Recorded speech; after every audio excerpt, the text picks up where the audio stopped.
Hi guys, I just finished Uriel's head and it took me a long time to make because after I made the hair strands, I had to make separately the strands that will be braided and the bun and the halo.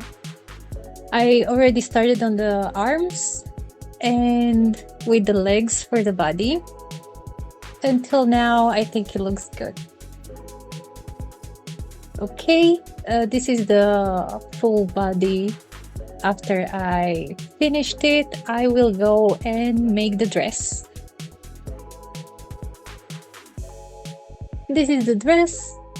I love how cute it turned out. I made those X sewn by yarn with yarn, and then I glued embellishments on top like stars and dots, and yeah, for the belt as well.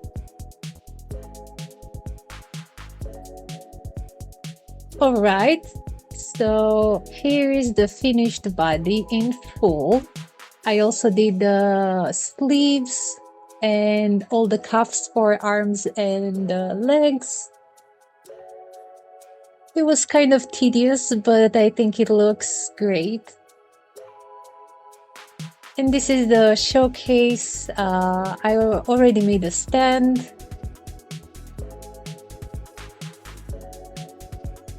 So yeah, tell me what you think.